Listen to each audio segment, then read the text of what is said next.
Cast आती हैं उन्हीं को शेड्यूल कास्ट के तहत जो लाभ मिलता है, आरक्षण मिलता है, वो मिलेगा।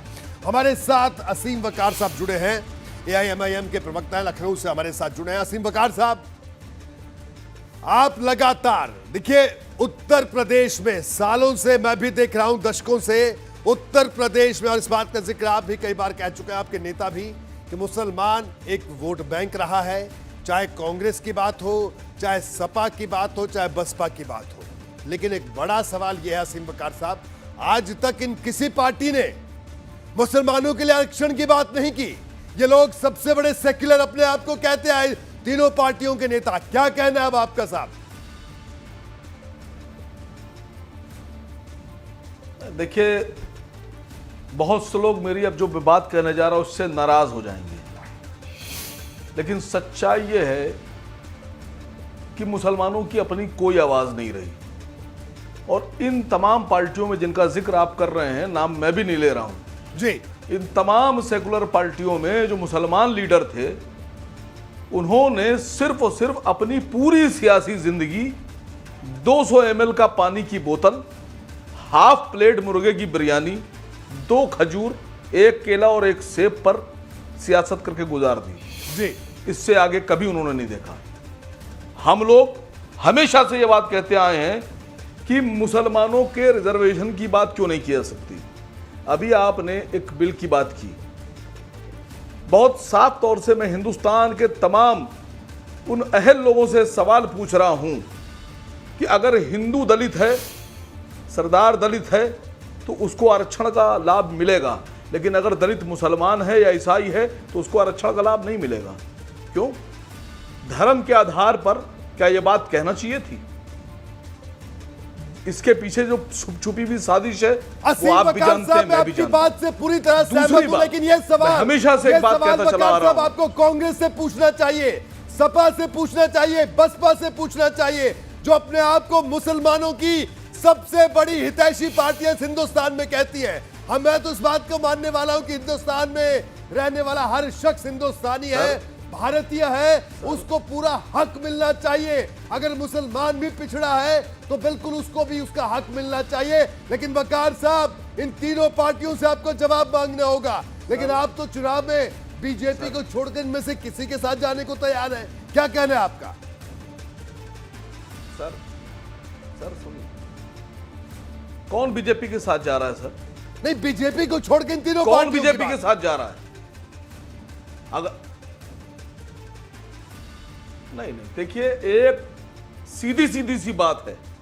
हमारा पहला मकसद है हिंदुस्तान की कुर्सी से भारतीय जनता पार्टी को और उत्तर प्रदेश की कुर्सी से भारतीय जनता पार्टी को उतारना।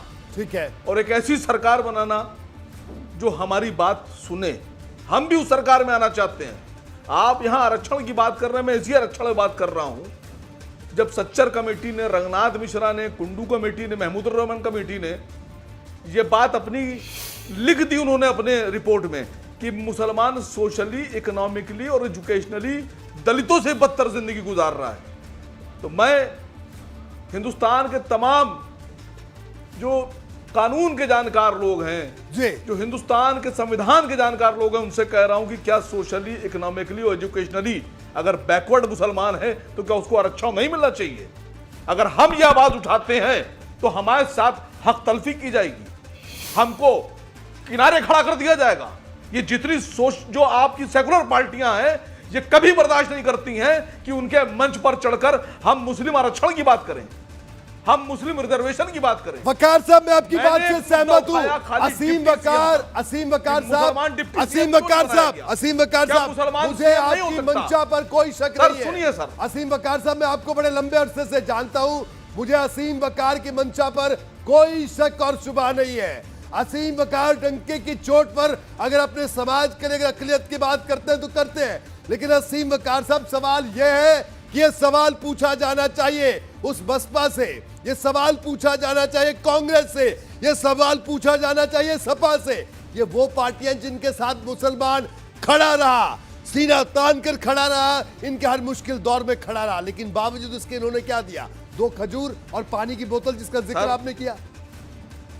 सर सबसे पहले शुरुआत ही मैंने इसी बात से की कि मेरी बात से बहुत से वो मुस्लिम लीडर बुरा मान जाएंगे जो 200 ml पानी की बोतल, हाफ प्लेट बिरयानी, 2 खजूर, आधा केला और आधे सेब पर बात करके राजनीति को आगे बढ़ाते हैं। वो हक की बात नहीं करते।